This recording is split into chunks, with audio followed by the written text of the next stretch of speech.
Dear students, आज हम इस लेक्चर में बेसल फंक्शन को कंटिन्यू करते हैं। आज का टॉपिक है बच्चों integral representation of J N X. Okay students, आज हम क्या पढ़ेंगे?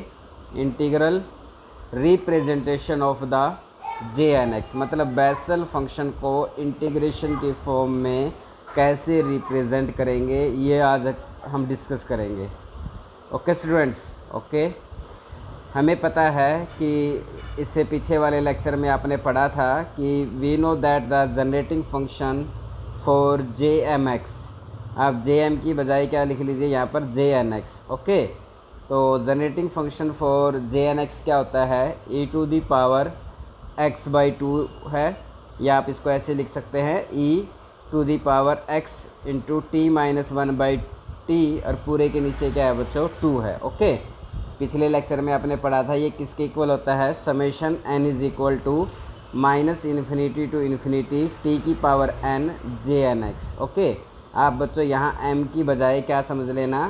m को किससे रिप्लेस कर लेना? n से रिप्लेस कर लेना। ओके स्टूडेंट्स, तो आपके पास क्या है? Integral representation of J N X. हम स्टार्ट करते हैं किससे? जनरेटिंग फंक्शन से, जो अपने पिछले लेक्चर में पढ़ा था कि e to the power x by 2, e to the power x by 2 किसके इक्वल होता है? Summation n is equal to minus infinity to infinity t की पावर आपके पास n आ जाएगा और जे एन एक्स होगा। ओके, आपने इसको जब एक्सपेंड किया, इसके समेशन को ओपन किया, तो आपके पास ये कैसे ओपन हो जाएगा? जब आप n को या m को 0 पुट करते हैं तो ये जे नोट एक्स आएगा। m को 1 2 3 4 पुट करेंगे तो आपके पास टर्म किस टाइप की आएंगी?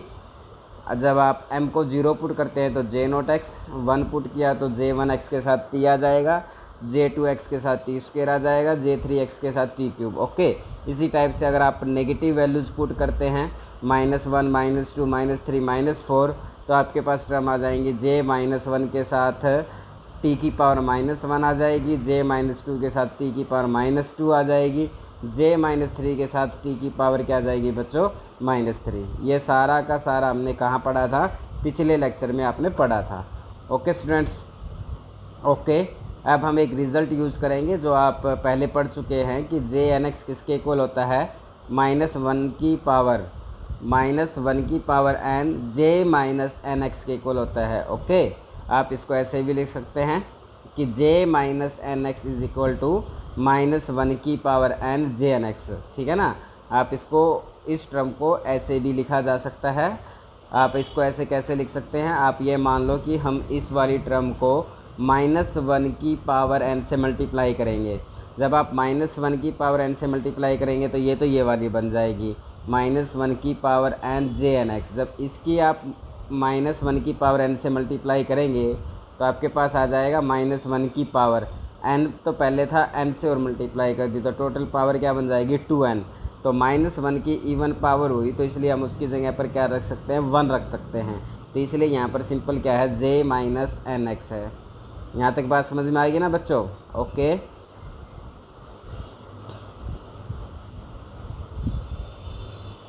क्लियर है स्टूडेंट्स? आपने क्या किया? जनरेटिंग फंक्शन जो पिछले लेक्चर में पढ़ा था, वहाँ से आपने e to the power x by 2 T minus 1 by T को लिखा। Summation m is equal to -1 to infinity to infinity T की power m J M X. ठीक है, m लिख लो या n लिख लो, कोई फ़र्क नहीं पड़ेगा। जब आप इसको एक्सपेंड करते हैं तो आपके पास ये वाली टर्में आ जाती हैं। इस फार्मूले के बारे में आपको पता है, तो इस फार्मूले का यूज़ हम कहाँ यूज़ करते हैं? इक्वेशन नंबर 1 में यूज़ करते हैं। ओके स्टूडेंट्स, तो आप बताइए कि j-1 x, जो j-1 x है, उसको इस फार्मूले का यूज़ करके क्या लिख सकते हैं? n की बजाय क्या आ गया आपके यहाँ पर? -1 है, तो -1 की पावर 1 j1 x लिखा जा सकता है। ठीक है, तो इस टर्म को हमने रिप्लेस कर दिया -j1 x से, और t की पावर -1 थी तो इसको 1 बाई टी रख दिया। बात समझ में आ गई ना? अब आपके पास ये वाली जो टर्म है j-2 वाली, j-2 x को इस फार्मूले का यूज करके क्या लिख सकते हैं? -1 की पावर 2, तो इवन टर्म आएगी इसलिए प्लस आ जाएगा, और j2x आ जाएगा। क्या आ जाएगा? j2x, और इसके साथ क्या चल रहा था? t की पावर -2 चल रही है, तो इसको क्या लिख सकते हैं 1/t²। समझ गए ना। अब j-3x को क्या लिखा जा सकता है इस फार्मूले का यूज करके बच्चों, ये आ जाएगा -1/3। तो -1/3 तो वैल्यू नेगेटिव देगा, तो इसलिए इसके साथ यहाँ तो नेगेटिव का साइन, तो j3x है और जो t की पावर -3 है उसको हम क्या लिख सकते हैं 1/t³। क्लियर है। ओके स्टूडेंट्स, हमने क्या किया है, हमने इस फार्मूले का यूज़ करके j-1x को रिप्लेस कर दिया j1x से, j-2x को रिप्लेस कर दिया j2x से और j-3x को रिप्लेस कर दिया j3x से। ओके, ये आपके पास रिप्लेसमेंट करने के बाद ये टर्म आ जाती है। अब आपने क्या किया, वो टर्म इकट्ठी कर लेते हैं जिनमें से j0x कॉमन आता है, j1x कॉमन आता है, j2x कॉमन आता है, j3x कॉमन आता है, jnx कॉमन आता है। समझ गए। तो j0x एक सिंगल टर्म है तो इसलिए इसको ऐसे का ऐसे रख दिया। अब आपने क्या देखा, j1x कॉमन ले लें, तो j1x इस टर्म में दिखाई दे रहा है आपको और एक j1x इस टर्म में दिखाई दे रहा है। इन दोनों टर्मों में से जब आप j1x कॉमन लेंगे तो आपके पास क्या बच जाएगा ब्रैकेट में बच्चों t माइनस में 1/t। Okay students. ओके, अब वो टर्म देखते हैं जिनमें से j2x कॉमन आ जाए। एक तो टर्म ये है जिसमें से j2x कॉमन आ सकता है और एक ये टर्म है जिसमें से j2x कॉमन आ सकता है। इन दोनों टर्मों में से j2x कॉमन लिया तो ब्रैकेट में आपके पास बच जाता है t² प्लस में 1/t²। समझ गए बच्चों। अब वो टर्म इकट्ठी करते हैं जिनमें से j3x कॉमन आता है। एक टर्म ये दिख रही है j3x की और एक टर्म ये दिख रही है। इन दोनों में से j3x कॉमन लेंगे तो आपके पास ब्रैकेट में क्या बच जाता है t³ माइनस में 1/t³। बात समझ में आई। तो आपके पास टर्म एक सिस्टमेटिक ऑर्डर में चल रही है कि एक आपके पास j0x है, j1x के साथ ब्रैकेट में आएगा t माइनस 1/t, j2x के साथ ब्रैकेट में आएगा t² प्लस 1/t², j3x के साथ ब्रैकेट में आएगा t³ माइनस 1/t³। इसी टाइप से j4x के साथ ब्रैकेट में क्या आएगा t की पावर 4 प्लस 1/t की पावर 4। इसी टाइप से j5x के साथ ब्रैकेट में क्या आएगा t की पावर 5 माइनस 1/t की पावर 5। क्लियर है स्टूडेंट्स। ओके, यहाँ तक समझ में आया आपको। नेक्स्ट चलते हैं। देखिए, तो अब आपने क्या किया, सब्स्टिट्यूशन यूज करते हैं। हम मान लेते हैं कि पुट कर लेते हैं जहाँ भी t है उसको हम क्या मान लेते हैं cos theta plus iota sine theta मान लेते हैं। अगर t की value cos theta plus iota sine theta है तो बच्चों 1/t की वैल्यू क्या हो जाएगी 1/कोस theta plus iota sine theta. ठीक है। अब इसको रेशनलाइज कर लेते हैं। Cos theta minus iota sine theta से मल्टीप्लाई कर लिया, cos theta minus iota sine theta से इसको क्या कर दिया बच्चों डिवाइड कर दिया। ओके, तो ऊपर जो टर्म बनती है वो तो बन गई cos theta minus iota sine theta. नीचे आपने देखा ये तो a प्लस बी है, ये a माइनस बी है। a plus B into A minus B क्या हो जाएगा a² माइनस में b² हो जाएगा। और नीचे क्या बन जाता है cos square theta plus sine square theta बन जाता है, क्योंकि आइटा स्क्वायर की वैल्यू -1 होती है। तो आपके पास कोस थीटा माइनस में आइटा साइन थीटा आ जाता है। समझ गए ना। तो अगर t आपके पास cos theta plus iota sine theta है तो 1/t क्या होगा आपके पास कोस थीटा माइनस में आइटा साइन थीटा होगा। अगर इन दोनों को आपस में सब्ट्रैक्ट कर दे, t में से -1/t को सब्ट्रैक्ट करेंगे तो आपको क्या देखेंगे कि कोस थीटा तो कैंसिल हो जाएगा, आइटा साइन थीटा और आइटा साइन थीटा ऐड हो जाएंगे और आपके पास क्या आ जाएगा 2 आयोटा साइन थीटा। तो ये वैल्यू किसकी आ जाती है बच्चों t माइनस में 1/t की वैल्यू आ जाती है। इसी टाइप से हम t की पावर n की बात करें, अगर t आपके पास cos theta plus iota sine theta है बच्चों तो t की पावर n क्या हो जाएगा cos theta plus iota sine theta की पावर n हो जाएगा। और n जो पावर है उसको हम थीटा के साथ लिख सकते हैं, ऐसा कौन कहेगा हमें बाय डी मॉरिस थ्योरम। तो इसको हमने लिख दिया बच्चों कोस n थीटा प्लस में आयोटा साइन n थीटा। समझ गए ना। ओके, तो अब आपने क्या देखा कि जो t की पावर n है वो खुद किसके इक्वल है cos n theta plus iota sine n theta. इसी टाइप से आप जब 1/t की पावर n निकाल लेंगे, जैसे आपने 1/t निकाला था सेम प्रोसेस से आप 1/t की पावर n निकाल लेंगे तो वो क्या बन जाएगा cos n theta minus iota sine n theta. समझ गए ना बच्चों। ओके, अब आपने क्या कंसंट्रेट करना है कि आपको t की पावर n की वैल्यू पता है। ओके, और 1/t की पावर n की भी वैल्यू पता है। इन दोनों को ऐड करो जब आप इन दोनों को ऐड करेंगे तो आपके पास क्या आ जाएगा, टी की पावर n प्लस 1/t की पावर n। ऐड करेंगे तो आइटा साइन थीटा से आइटा साइन थीटा कट जाएगा और 2 कोस n थीटा आ जाएगा। बात समझ में आ गई ना बच्चों? ओके। इसी टाइप से जब हम इन दोनों को सब्ट्रैक्ट करेंगे, क्या करेंगे, सब्ट्रैक्ट करेंगे तो टी की पावर n माइनस 1/t की पावर n आ जाएगा। सब्ट्रैक्ट करने से कोस n थीटा से कोस n थीटा कट जाएगा और आपके पास सिचुएशन क्या आ जाएगी, 2 आयोटा साइन n थीटा आ जाएगा। यहाँ तक समझ में आ गया? अब इन टर्मों का हम पीछे वाले इक्वेशंस में यूज़ करेंगे। ओके स्टूडेंट्स, आपको पता लग गया कि t माइनस 1/t किसके इक्वल है, 2 आइटा साइन थीटा के इक्वल है। टी की पावर n प्लस 1/t की पावर n किसके इक्वल है, 2 कोस n थीटा के इक्वल है। और टी की पावर n माइनस 1/t की पावर n किसके इक्वल है बच्चों, 2 आइटा साइन n थीटा। समझ गए ना? इसको थोड़ा और समझा देते हैं। अगर आप इसमें n को 2 पुट करते हैं, क्लियर है स्टूडेंट्स? अब इसमें अगर आप n को 2 पुट करते हैं तो आपके पास सिचुएशन क्या है, t की पावर 2 प्लस में 1/t की पावर 2 है। तो इसको हम किससे रिप्लेस कर सकते हैं बच्चों, n को 2 पुट करने की वजह से ये आ जाएगा 2 कोस n की बजाय 2 आ जाएगा, 2 कोस 2 थीटा आ जाएगा। समझ गए ना? तो पीछे वाली इक्वेशन में जहाँ आपको t² प्लस 1/t² है J2 के साथ ब्रैकेट में, उसको रिप्लेस कर सकते हैं 2 कोस 2 थीटा से। समझ गए ना? अगर आप n को 1 मानते हैं बच्चों, n को क्या लेते हैं, अगर आप 1 लेते हैं, 3 लेते हैं या 5 लेते हैं, मान लिया 3 लिया, तो आपके पास सिचुएशन क्या रहेगी, t की पावर 3 माइनस में 1/t की पावर 3। तो इसको किससे रिप्लेस कर सकते हैं, n को 3 रखने से, माइनस बीच में है तो ये आ जाएगा 2 आयोटा आ जाएगा। क्या आ जाएगा बच्चों, आपके पास 2 आइटा आ जाएगा और साथ में साइन आ जाएगा, और n थीटा है तो साइन में साइन 3 थीटा आ जाएगा। समझ रहे हैं ना? तो ये आपको रिप्लेसमेंट करनी है पीछे वाली इक्वेशन में। ओके स्टूडेंट्स, पीछे वाली इक्वेशंस क्या थी आपके पास, ये देख लीजिए एक बार।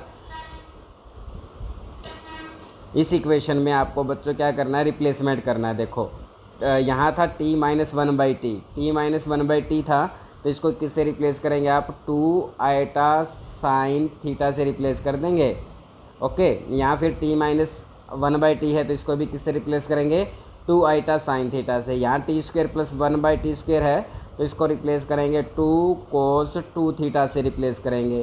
फिर t³ माइनस 1/t³ है तो इसको रिप्लेस करेंगे 2 आइटा साइन 3 थीटा से।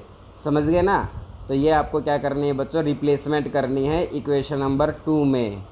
तो रिप्लेसिंग ये आपके पास इक्वेशन नंबर 2 है, इसमें हम क्या करेंगे बच्चों, रिप्लेसमेंट करेंगे। ठीक है? तो जब आपने ये वैल्यू पुट की तो J0x के साथ तो कुछ नहीं था, बट J1x के साथ क्या था आपके पास, t माइनस 1/t था। तो t माइनस 1/t की जगह क्या रख दिया, 2 आयोटा में साइन थीटा रख दिया। J2x के साथ ब्रैकेट में क्या था बच्चों, t² प्लस 1/t² था, इसलिए हमने उसकी जगह पर क्या रख दिया, 2 कोस 2 थीटा। J3x के साथ ब्रैकेट में क्या था बच्चों, t³ माइनस 1/t³ था, तो वहाँ जाएगा 2 आइटा साइन 3 थीटा। J4x के साथ ब्रैकेट में क्या चलेगा, t⁴ प्लस 1/t⁴, इसलिए यहाँ पर हमने क्या रख दिया, 2 कोस 4 थीटा। ओके, जब J5x की बात करते हैं तो ब्रैकेट में क्या चलेगा, t⁵ माइनस 1/t⁵, तो इसका यूज़ करेंगे तो आपके पास आ जाएगा 2 iota sine 5 theta dash dash. ऐसे टर्म में आपके पास क्या है बच्चों, चलती रहेंगी। और e के साथ भी क्या था, e⁵x/2, और ब्रैकेट में क्या था बच्चों, t माइनस 1/t था, तो t माइनस 1/t की जगह हमने क्या रख दिया, 2 आइटा साइन थीटा। यहाँ तक समझ में आया? हमने क्या किया, जो इक्वेशन नंबर 3 थी, equation number 3, equation number 4, equation number 5 को इक्वेशन नंबर 2 में यूज़ किया और आपके पास ये वाली सिचुएशन आ जाती है। क्लियर है? ओके, अब हम नेक्स्ट स्टेप में क्या करेंगे, आपको पता ही है बच्चों, e⁻ थीटा है, तो इसको हम क्या लिख सकते हैं, कोस थीटा प्लस में क्या लिख सकते हैं, कोस थीटा प्लस में आइटा साइन थीटा लिख सकते हैं ना। तो ये भी तो इसी टाइप से है, आइटा दिख रहा है ना आपको, आइटा को अलग समझ लो, बाकी टर्म में क्या है, सेम है। तो ये e⁻ थीटा टाइप की इक्वेशन है, और इसको इस फार्मूले का यूज़ करके क्या करेंगे बच्चों, नेक्स्ट स्टेप में ओपन कर देंगे। ओके, तो इससे पहले आपने क्या देखा, ये जो 2 है, 2 को कट कर देगा, ये वाला जो 2 है और ये 2 है आपस में कट हो जाएंगे, तो आपके पास सिर्फ आपके पास सिर्फ क्या बचता है, e की पावर में 2 तो कैंसिल हो जाएगा, 2 कैंसिल हो जाएगा, e की पावर में आइटा बच जाएगा, और साथ में क्या बच जाएगा X sine theta. Okay, E to the power iota theta type का है, इसको हम लिख सकते हैं कोस ऑफ थीटा प्लस में iota sine theta. Okay students, तो देखिए नेक्स्ट टाइम में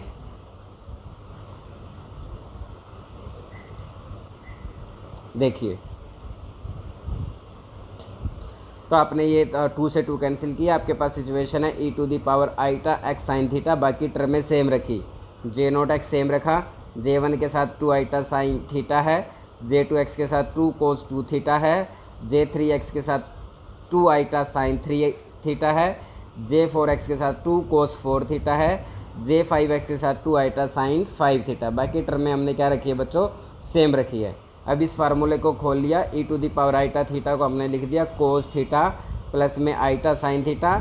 okay students, okay, right hand side में वो टर्म इकट्ठी कर ली, जो कोस के साथ आती हैं उनको एक ब्रैकेट में रख लिया और जो साइन के साथ थी उनको एक ब्रैकेट में रख लिया। ठीक है, एक तो ये टर्म है जैसे 2 कोस 2 थीटा, एक है 2 कोस 4 थीटा, इन दोनों में से 2 कॉमन ले लिया। ब्रैकेट में क्या बच जाएगा, जे टू एक्स के साथ कोस 2 थीटा और जे फोर एक्स के साथ क्या बचेगा बच्चों, जे फोर एक्स के साथ क्या बचेगा कोस 4 थीटा। इसी टाइप से जे सिक्स एक्स के साथ क्या मिलेगा, कोस 6 थीटा।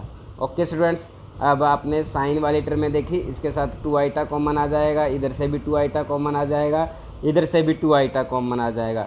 2 आइटा कॉमन ले लिया, जे वन एक्स के साथ साइन थीटा है, जे थ्री एक्स के साथ साइन 3 थीटा है, जे फाइव एक्स के साथ साइन 5 थीटा मिलेगा। और यहाँ पर लेफ्ट हैंड साइड में हमने कौन सा फार्मूला यूज़ किया है, E to the power iota theta is equal to cos theta plus में आयोटा साइन थीटा। यहाँ तक बात समझ में आ गई ना बच्चों। क्या किया है आपने, पहले तो इस फार्मूले को ओपन कर दिया यहाँ पर और फिर राइट हैंड साइड में वो टर्में इकट्ठी कर ली, जिनमें से कोस वाली टर्में एक ब्रैकेट में रख ली, कोस वाली टर्में तो एक ब्रैकेट में रख ली और साइन वाली जो टर्में थी वो एक ब्रैकेट्स में रख ली। Okay students, okay. अब आपने क्या किया, रियल और इमेजिनरी पार्ट को कंपेयर कर लिया, कंपेयरिंग द या equating the real and imaginary part. यहाँ पर रियल पार्ट का काम कौन कर रहा है, कोस एक्स साइन थीटा, तो यहाँ पर तो आ जाएगा cos x sine theta. Okay, और इधर रियल पार्ट का मतलब जिसके साथ आइटा नहीं है, एक तो जे नोट एक्स की टर्म है, ओके, प्लस में 2 मल्टीप्लाई में है और अंदर क्या चल रहा है आपके पास, J two X cos 2 theta plus J four X cos 4 theta, J six X plus cos 6 theta. ऐसे टर्म में आपके पास क्या चाहें बच्चों चल रही हैं। ओके, इमेजिनरी पार्ट यहाँ पर क्या होएगा, साइन के साथ है एक्स साइन थीटा, साइन के साथ एक्स साइन थीटा, और यहाँ पर इमेजिनरी टर्म जो आइटा के साथ है वो आ जाएगी 2 times of J one X के साथ sine theta, J three X के साथ sine 3 theta, J five X के साथ साइन 5 थीटा। क्लियर है students, equating the real and imaginary part on both side. ये जो इक्वेशन आई हैं cos of x sine theta, ये जो इक्वेशन आपको दिख रही है cos of x sine theta which is equal to J naught x plus 2 times of J two cos 2 theta, J four cos 4 theta, और sine of x sine theta के साथ जो टर्म है 2 times of J one sine theta, J three sine 3 theta. इन दो equations को हम बच्चों क्या भी बोलते हैं, these are also called the Jacobi series. इनको हम क्या बोलते हैं, equation 6 and 7 are also known as the Jacobi series. इनको जैकोबी सीरीज़ भी बोला जाता है। क्लियर है। अब हम इक्वेशन नंबर 6 और 7 को और आगे कंटिन्यू सोल्व करते हैं। अब क्या करते हैं, हम इक्वेशन नंबर जो 6 है आपके पास, इक्वेशन नंबर 6 की मल्टीप्लाई कर देते हैं बच्चों कोस एन थीटा से। किससे मल्टीप्लाई कर दी, कोस एन थीटा से, दोनों तरफ मल्टीप्लाई कर देंगे। इक्वेशन नंबर 6 की कोस एन थीटा से दोनों तरफ क्या कर देते हैं, मल्टीप्लाई कर देते हैं और उसका इंटीग्रेशन करते हैं within the limit 0 to pi. समझ गए ना। Now multiplying both side equation 6 by cos N theta and integrating within the limit 0 to 2 pi. Okay students, okay. अब ये जो इक्वेशन थी इसकी आपने कोस एक्स साइन थीटा था, इसके मल्टीप्लाई कोस एन थीटा से कर दी, लिमिट आपने 0 टू पाई ले ली। Okay okay. अब राइट हैंड साइड में भी 0 टू पाई आपके पास लिमिट ऑफ इंटीग्रेशन हो जाएगी। जे नोट एक्स की मल्टीप्लाई किससे कर रहे हैं, कोस एन थीटा से, तो जे नोट एक्स के साथ आ जाएगा कोस एन थीटा। कोस 2 थीटा की मल्टीप्लाई किससे कर रहे हैं, कोस एन थीटा से, तो 2 टाइम्स तो बाहर लिख दिया, तो जे टू एक्स के साथ कोस एन थीटा, कोस थीटा, कोस 2 थीटा, J4x के साथ cos 4 theta cos n theta into में d थीटा। क्लियर है यहाँ तक बच्चों? ओके। अब आपने क्या देखा कि ये जो इंटीग्रेशन है, इस इंटीग्रेशन की जो वैल्यू है बच्चों वो किसके इक्वल आ जाएगी? पाई जे एन एक्स के इक्वल आ जाएगी। कब? जब ये जो कोस एन थीटा चल रहा है ना, कोस एन थीटा, जब एन आपके पास या तो इवन होगा या ज़ीरो होगा। जब एन इज़ इवन और ज़ीरो होगा तो इस इंटीग्रेशन की वैल्यू आपके पास किसके इक्वल हो जाएगी? पाई जे एन एक्स के इक्वल हो जाएगी। जब एन आपके पास ओड होगा तो इस इंटीग्रेशन की वैल्यू आपके पास क्या मिलेगी बच्चों? ज़ीरो मिलेगी। समझ गए ना? क्लियर है? जब n आपके पास ज़ीरो होगा और जब n आपके पास इवन होगा तो इस इंटीग्रेशन की वैल्यू आपके पास क्या आ जाएगी? पाई जे एन एक्स होगी। ओके। और जब n आपके पास ओड होगा तो इस इंटीग्रेशन की वैल्यू आपके पास क्या हो जाएगी बच्चों? ज़ीरो हो जाएगी। क्लियर है? तो आपके पास क्या मिलता है? Integration of 0 to pi cos of x sine theta cos N theta D theta किसके इक्वल आ जाता है? Pi times of J N X when N is even और ज़ीरो, और अदरवाइज इसकी वैल्यू क्या आ जाएगी? Zero when N is odd. Okay students? Okay.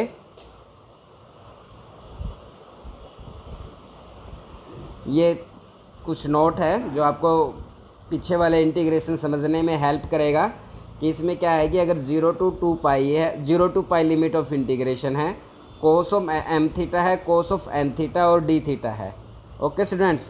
अब आपने ये क्या देखा कि ये इंटीग्रेशन है, तो इसको आप किस फॉर्म में लिख सकते हैं कि आपके पास ये जो इंटीग्रेशन है आपने इसको 1/2 आएगा यहाँ पे पाई की बजाय, यहाँ 1/पाई की बजाय क्या आएगा यहाँ पे बच्चों? 1/2 आएगा। आपने क्या किया? इसकी 1/2 2 से डिवाइड कर दिया, इसकी 2 से मल्टीप्लाई कर दी, तो अंदर क्या बना बच्चों? 2 कोस ए कोस बी बन गया। 2 कोस ए कोस बी को आपने लिख दिया cos of A plus B और cos of A minus B. Okay students? ये जो 1/पाई है ये 1/2 है, तो ये 1/2 तो बाहर आ गया। तो कोस का इंटीग्रेशन कर दिया आपने साइन ऑफ एम, कोस का इंटीग्रेशन क्या आएगा? साइन थीटा, और इस कोस का इंटीग्रेशन भी क्या आएगा? Sine theta. Limit of integration आप 0 टू पाई अप्लाई कर दी तो ये क्या आएगा बच्चों? ज़ीरो आ जाएगा। क्लियर है? लिमिट ऑफ इंटीग्रेशन क्या अप्लाई कर दी? 0 टू पाई, क्योंकि साइन थीटा की जगह पाई रखोगे, साइन पाई के मल्टीपल पर वैल्यू 0 देगा, और साइन 0 पर भी वैल्यू क्या आती है आपके पास? 0 आएगी। तो ये सिचुएशन क्या है कि जब आपके पास एम एन के इक्वल नहीं है, जब when M is not equal to N, मतलब ये दोनों चीज़ें आपस में सेम ना हो, जैसे 2 थीटा 3 थीटा है, कोस 2 थीटा कोस 3 थीटा है तो वैल्यू 0 आएगी, कोस 4 थीटा कोस 6 थीटा है तो भी वैल्यू क्या रहेगी? 0 आएगी। जब एम एन के इक्वल हो जाए बच्चों तो तब ये इंटीग्रेशन क्या हो जाएगा? कोस एम थीटा और कोस एन थीटा इक्वल होने पर क्या हो जाएगा? वो कोस स्क्वायर थीटा बन जाएगा, क्योंकि एम एन के इक्वल है। और कोस स्क्वायर थीटा को आप क्या लिख सकते हैं? 1 प्लस कोस 2 थीटा बाई 2 लिख सकते हैं। क्लियर है? और 1/2 इसका जो इंटीग्रेशन करोगे तो इसकी वैल्यू आपके पास क्या आ जाती है बच्चों? पाई/2 आ जाती है। क्लियर है? समझ गए ना? जब आप limit of integration 0 to pi put करेंगे तो ये तो वैल्यू हमेशा क्या देगा? साइन होने की वजह से 0 आ जाएगा। साइन पाई पर भी वैल्यू 0, साइन 0 पर भी वैल्यू 0, तो थीटा/2 की वैल्यू आ जाती है पाई/2। Okay students? तो आपने क्या देखा, हमने क्या ऑब्जर्व किया? जब एम एन के बराबर नहीं है इस इंटीग्रेशन में, जब एम एन के इक्वल नहीं है तो वैल्यू हमेशा 0 आएगी, और जब एम एन के इक्वल हो जाएगा तो वैल्यू हमेशा क्या आएगी? पाई/2 आएगी। ओके। इस चीज़ को अब आप पीछे वाले के साथ रिलेट कर सकते हैं, जो आपने डायरेक्ट लिखा था ये पाई जे एन एक्स होता है। देखिए ये जे नोट एक्स और ये कोस एन है, मतलब कोस एन थीटा है। ओके। इसके तो इंटीग्रेशन की वैल्यू हमेशा क्या आएगी? 0 आएगी, क्योंकि जे नोट एक्स तो आपका बाहर आ जाएगा, जे नोट एक्स तो बाहर आ जाएगा क्योंकि integration with respect to theta चल रहा है। और कोस एन थीटा का इंटीग्रेशन आप करोगे तो कोस एन थीटा का इंटीग्रेशन आ जाएगा साइन, कोस एन थीटा का इंटीग्रेशन क्या आ जाएगा बच्चों? आपके पास साइन आएगा, एन थीटा आ जाएगा, और एन थीटा एंगल का डेरिवेटिव करेंगे तो डिवाइड में एन आ जाएगी। लिमिट क्या चल रही है? 0 टू पाई। जब आप यहाँ पाई पुट करोगे तो साइन एन पाई बनेगा तो 0, और जब थीटा को 0 से रिप्लेस करोगे तो भी वैल्यू 0। समझ गए ना? तो जे नोट एक्स कोस एन थीटा जो आपको दिख रहा है, इसके इंटीग्रेशन की जो वैल्यू है, इसके इंटीग्रेशन की वैल्यू तो आपको हमेशा क्या मिली बच्चों? 0 मिली। सोल्व करके देख लिया हमने। अब बात आ जाती है यहाँ पे कोस एन थीटा और कोस 2 थीटा है, कोस 2 थीटा और कोस n थीटा है बच्चों। अगर n 2 के इक्वल हो जाए, अगर n 2 के इक्वल हो जाए तो इसकी वैल्यू क्या आएगी आपकी π/2 आएगी, आपने पढ़ा है अभी पीछे, ठीक है ना। अगर ये n 2 के इक्वल हो जाए तो कोस 2 theta into cos 2 theta same हो गए तो इसकी वैल्यू π/2 आएगी, समझ गए। तो π/2 आएगी, लेकिन जो नीचे 2 है वो 2 इस 2 के साथ क्या हो जाएगा बच्चों, कैंसिल। तो सिर्फ आपके पास बचेगा π/2। क्या बचेगा, π/2, अगर n की वैल्यू 2 है तो, समझ रहे हो ना।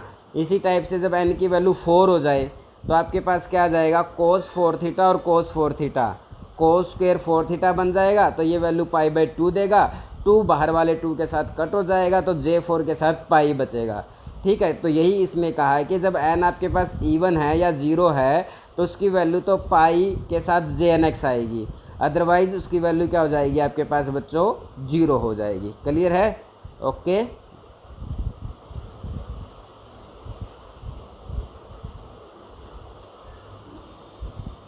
तो हमने क्या देखा कि 0 to pi cos of x sine theta cos n theta D theta किसके इक्वल है, पाई JNX के इक्वल है। अगर m की बजाय यहाँ पर n है, अगर n आपके पास क्या है, इवन और 0 है, इफ़ n इज़ इवन और 0, अदरवाइज इसकी वैल्यू क्या है, 0 है। अगर n आपके पास क्या है बच्चों, ओड है, ओके।